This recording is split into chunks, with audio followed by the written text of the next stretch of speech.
Hello everyone, and welcome to a new video for Universe Sandbox 2. And today, basically what I'll try and show you guys is how to make a solar system.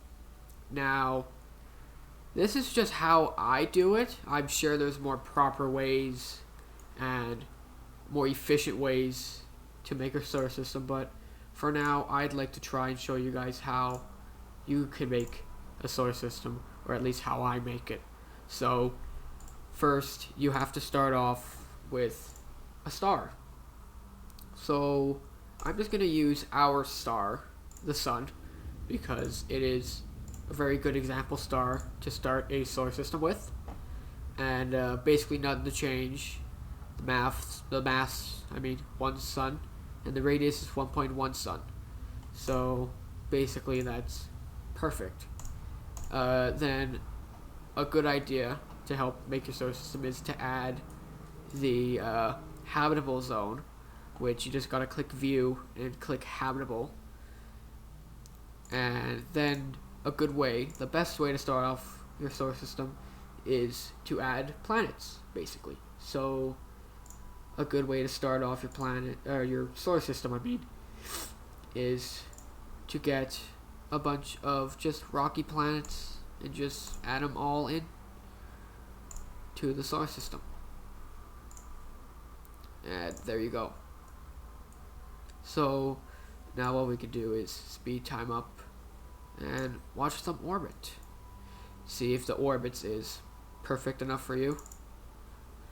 And then this planet right here seems perfect in the habitable zone of the sun. But it might not be because it is getting very cold. So let's try this one. I have to slow time down to get to it. Let's try this one here.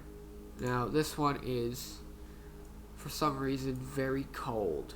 I think it might get a little too cold. Yep, see. So that's a bit of a problem. So what we gotta try and do is we gotta find a planet that's gonna actually orbit the sun at a good spot, I would say. And as you can see, this is not exactly hot enough. So what I think I'll do is I'll delete some of these planets, and then I'll try and find a new one that is big enough. So I'll put this one right here. There we go. Now this is perfect. And let's zoom in and let's just speed time up just to see how this thing pretty much reacts. Now as you can see, it is getting a little too hot. So what I'm gonna do is basically you can just click this button right here and it's transform, and you can basically just move your planet right out here. Now before you want to unpause it, I would go to motion and then click where is it? Right here, auto orbit. And then now the orbit will fix itself. Instead, if you don't, it'll basically go all over the place. So now we can go back and check. Now the temperature is going down a bit more now. It's going down to what a proper temperature should be.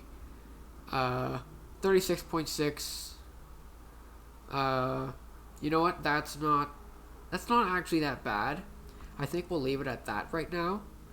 And then now basically what we'll try and do is basically just fix the planet. So as you can see, mass 0.2 Earth. That's not big enough.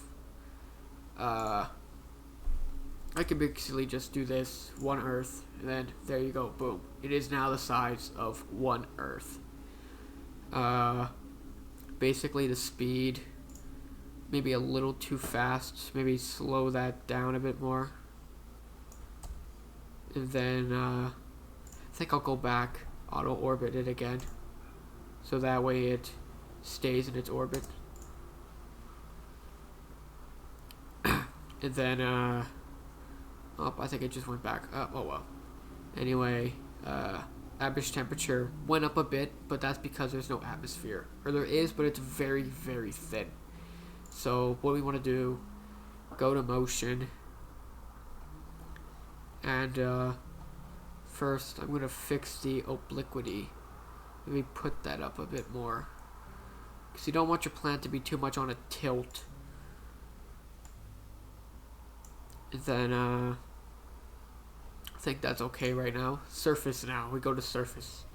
Now, there looks like there's a little too much water on this planet. So, I'm going to lower the sea level a little more. Or not lower it, or maybe.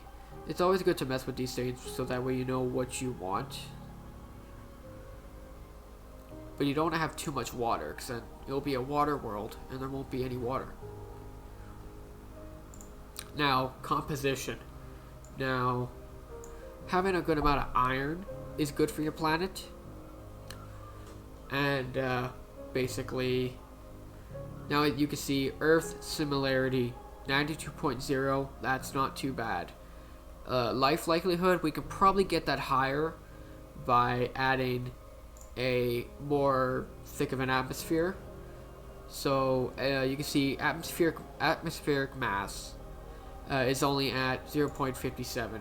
Now, if I erase that and put that to 1, now you can see our planet basically looks like an Earth.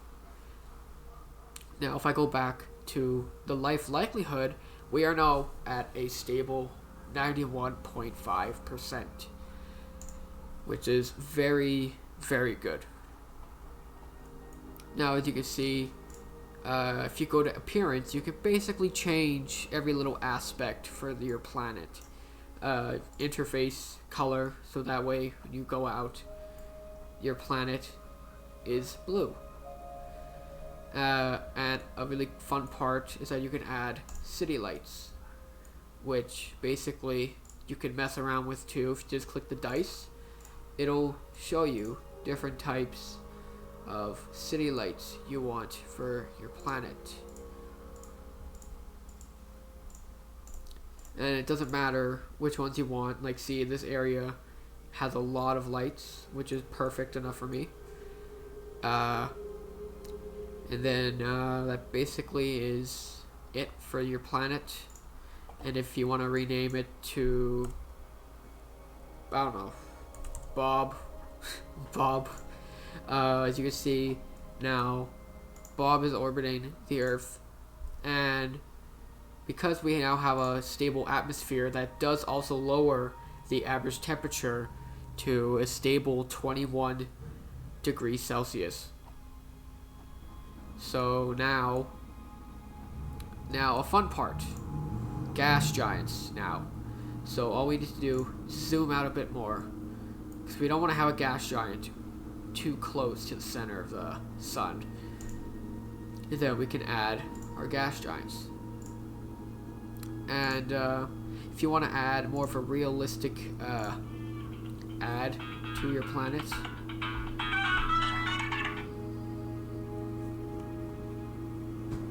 then you want to go in and go to the rings. Now, you can basically add any type of ring you want. And a really good thing to add more of a realistic presence to your solar system is an asteroid belt. And if we add ring to sun, now you can see our solar system now has a inner asteroid belt. And in my opinion, it does add a nice little texture add to the solar system.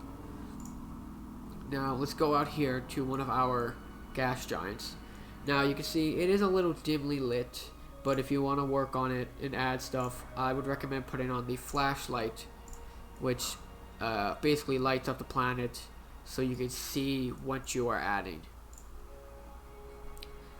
Now the mass for this planet is 0.153. That is a little too low. So you can basically just fiddle around, and I think that's perfect now. Now our mass has jumped to a 4.89 Jupiters, which is very, very good. Now, nothing really you could, nothing really to add for a gas giant, in my opinion. You could basically just fiddle around with the obliquity or something like that. Do whatever you basically want.